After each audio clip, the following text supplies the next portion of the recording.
Hello, Playful Souls. I am Kris Wiltsee, and here is my first ever weekly update.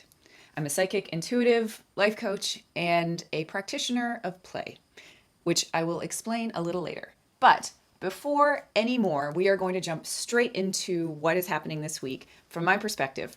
And just so you guys have a little bit of an idea of where I'm pulling this from, I'm pulling this from a channel. I am what is called an embodied channel, which means that everything comes through me and I don't necessarily need to go into a trance state, even though sometimes I find that fun and I'm capable of doing that. But it's a way for us to look at the week, look at everything that's happening, and have an idea of where to prompt your life. That's the most important thing.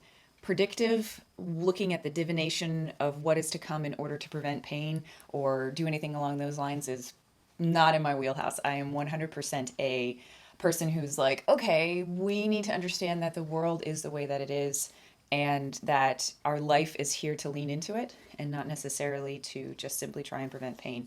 Because I can tell you, if you come from this Spiritual Fix, my podcast, if you come from any of my other channels, you will know that there's been a lot of my life where I have always pulled back from punches. And I'm not interested in doing that anymore, which is how I become a practitioner of play. Here we go. Here's the week. For the week of Monday, starting on Monday, July 17th. Monday is a day of great exhaustion. For a lot of people, there's an understanding that there's a need to come into and pull from the experience of simply sitting at home. And if you have an animal, you cuddle up with that animal and you're wanting to protect. You're wanting to protect and pull everything into the space of just saying, it's okay. This is exactly where I need to be right now and I don't need to aspire to more. Tuesday, July 18th, 2023. There's a lot of cosmic energy that's coming in today. There's space weather that's on its way to us and in form of a M-class flare that's not channeled. And it feels predominantly like there is a aching to be something that is bigger, that is grander. And for any of you who have a purpose, who feel as if you have this intangible purpose and you're constantly looking for it, this is one of those days where you're going to feel that more acutely. You are going to feel as if there is something more that needs to happen, something more that needs to be experienced, and that you're just missing out on your purpose. And yet it's really important to recognize what Buckminster Fuller calls the procession. It's the law of procession. And the law of procession says that, whenever we go towards what we think is our purpose, our actual purpose comes 90 degrees off that. An example of that being bees. They are searching for nectar and their purpose, which is to pollinate flowers, comes 90 degrees off that. If the bees went directly towards the pollen, then they wouldn't be able to achieve what they needed to. So when you feel this on Tuesday, it's important for you to recognize that it's okay and you are headed towards your purpose, even if it feels like you're not headed directly towards your purpose. Wednesday, July 19th.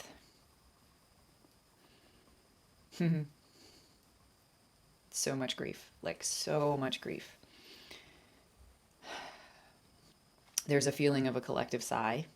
There's a feeling of the fact that we are searching for and looking for some sort of solace right now. So many of us are just looking for a purchase to sit on. We're just looking for something that makes it so that we feel as if we can relate to the experience of relaxation and rest. And yet there's almost nothing that tells us to do that. We have gotten so frenetic in our activity. We've moved around so much in our world that we don't have an ability to just sit and settle and say, it's okay. So right now, your body is asking you for rest, but it's also asking you for the recognition of the grief that you experience from not having a place to rest. And in that recognition, there's a freeing of the sense that it doesn't then need to be something that you move away from, that you're trying to avoid. And in that moment of recognition with your grief, that's when you actually find the purchase. That's when you actually find the place that you can sit. Because ultimately, sitting with our pain, sitting with the feelings that are coming up, is our place of rest and relaxation. And it's not in the traditional, I'm sitting in a spa and everything's beautiful, but the place of relaxation that says, it's okay for me to be right here in this body right now. Thursday, July 20th. 2023. That Leo moon energy is coming through so strongly. It's like a experience of just like, woo, I am all over the place and this is where I want to go and this is the thing that I'm doing. And so that is the feeling of Thursday, which is just like, let your color shine in whatever way that looks like. It's also the beginning. It's not only the Leo moon, but it's the beginning of the Leo sun right there. It's at the beginning of that. So whew, it's just a real strong energy. And I am not an astrology person, but woo, Lord, the Leo energy, super strong on Thursday. Everything that it represents. Friday, July 21st. Oh, it's like nails grating on chalk board, which is just, there's a lot of super sensitivities this day. There's a lot of grating and irritation that you may feel as a result of the world around you. And one of the best things that I always say for anybody who's in that experience is that when you are feeling the sensitivities to the world, right? So whether you're neurodivergent, whether anything like that, recognize that there are two ways that you can be in the world. One is you can be the tree, and one is that you can be the forest. When you're the tree, you feel every twig that breaks on your tree, like every squirrel that lands, every bird that takes purchase, like you feel everything about being the tree. But when you are the forest, the feelings just kind of come into this wave, and it's like you don't necessarily need to pay attention to the exact things that are happening around. And that's what is the tip for how to deal with how you're feeling on Friday. When we come up with these experiences of grading, of being in the human body, whether it's because of something that's going on in the atmosphere or cosmology or astrology or whatever it is, it's important to recognize that we can do things to alleviate the experience that we feel as humans, and it's not necessary to suffer for our process. Okay, Saturday, July 22nd. There's a lot of personal stuff that's coming in here for me because Saturday, July 22nd is going to be a memorial service for a woman who was my mentor and teacher for about 5 years. I lived on her property. And so if I set that aside in my psychic field,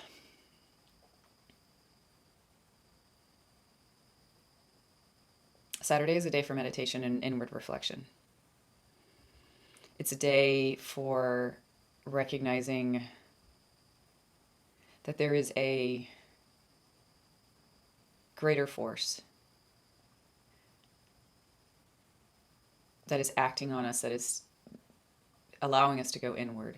If we think of our electromagnetic field as oscillating between them, and as you can see throughout this entire reading of this week, there's like this in out, there's like a breathing in and a breathing out, like there's an outward expansion and there's an inward contraction, and that inward contraction allows us to go up, inward and up, right up into these higher planes that we can go traveling in, and we can do anything around there. So that's Saturday is an opportunity for that if you have that. And the important aspect of that is that there are a lot of us who are all or nothing thinkers. I know I have been for a very long time. And recognizing that you can go inward at any given time and that your body is actually calling you to go inward is a very, very useful thing to recognize right now. So whether everyone says, whether you're standing in line at the bank, I don't know who the hell stands in line at the bank anymore. I don't know if that's actually a thing. But whether you're standing in line at the bank, whether you are walking frenetically, moving around, whether you're scrolling on social media, just watch. It's an opportunity to pull into the observer self and like watch and be like, oh, I am watching social media right now. I'm not judging it, I'm just watching it. Or you're going into those higher realms, so your dream states may be more active on Saturday. All right, so on to the practice of play for this coming week. The practice of play for this coming week is going to be one that is, so the overall reading for the entire week is one that is all about natural cycles. It's all about breathing in and breathing out, because effectively, if you think of breathing is a way, it's like our body is like an electromagnetic field, right? And so when we breathe in and out, we are moving charged particles, whether it's moisture particles that have polarity, whether it's anything that's, obviously there are a lot of molecules that aren't charged that we're breathing into our bodies, but basically we're moving all this air over the, alveola, over all of the different surface area of the lung, right? And when we are doing that, we're creating a charge. We're basically charging our bodies every time, which is why we continually have to create we have to breathe because basically we have to maintain our EM field, our biofield, right? And obviously there are other reasons to breathe too, but this is one of the side benefits. And so when we are in a state of feeling an onslaught of outside activity, when we are in a state of feeling a lot of experience to these external stimuli, keeping the strength of our EM field by breathing in and breathing out, whether it's by day, whether it's by minute, like whether it's in the hour, those are all really good things to do because it maintains your biofield so that it's strong enough to, it's like the field around the earth. In the sense that the field around the earth is what protects us from the solar flares and from a lot of the experience that we have with our sun. And so that is the idea of this, is that this is a week of breathing in and breathing out. When we start to breathe deeper, when we start to hold breaths, when we do any sort of practice around pranayama where we're controlling the breath, that is when we have the experience of strengthening the field and modifying it for certain experiences. When we concentrate on the breath, using the mind to watch the breath, so using the mind's tool as being the observer, when we watch the breath, that's when we have the opportunity to experience the world by turning off the static discharge. So the mind is like the static discharge. It's discharging charge from our biofield all the time. So all of these errant thoughts, all of these kind of what we would call the monkey mind, it's constantly discharging energy. And when we use the mind to observe the breath, it doubles the impact.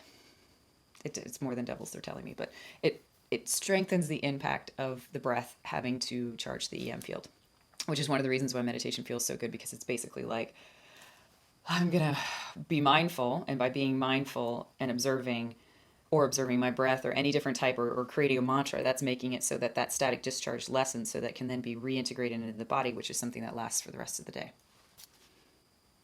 So that's the week. So the experience of play this week has been, so what I did this past week was that I quit my job, right? And I was feeling really, really vulnerable as a result of that. I was feeling like really insecure about how things are going to last, and like having forgotten my kind of rules about, hey, this is okay. Like there's no problem with this. Right.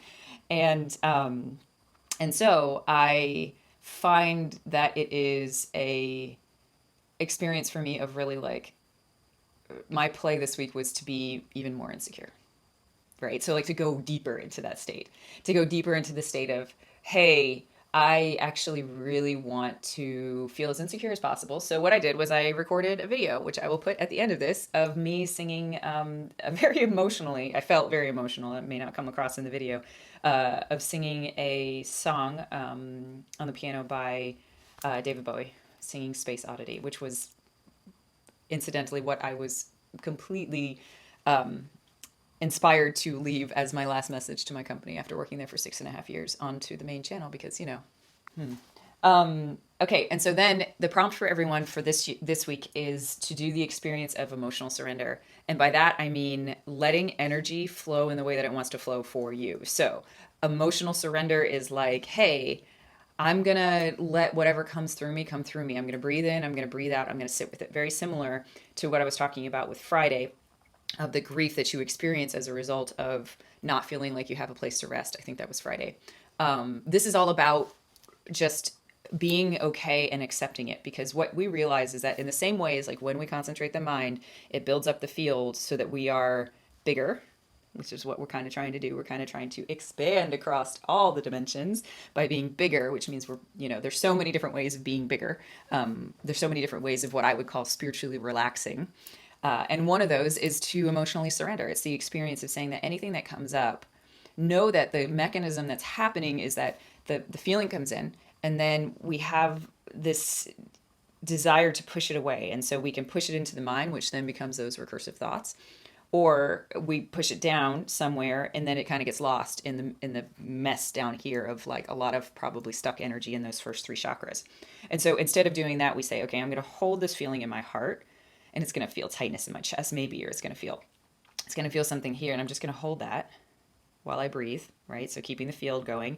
And what's going to happen is you're going to become Mother Earth, right? You're going to become the experience of transmuting whatever feeling and unpacking it, right? Because the way I see it is these emotions are these kind of packages of memory and beliefs, usually false beliefs, some sort of charge and energy. And when we hold them inside our bodies, just like the earth, kind of compost them and break them up into wisdom. They break up and they release that energy into free energy, and then the memory just becomes fact. It just becomes something that happened that doesn't have a charge anymore. So emotional surrender is the play item this week, and we'll see how I figure out how to convey to you guys how I've done that next week. So playful souls, be happy.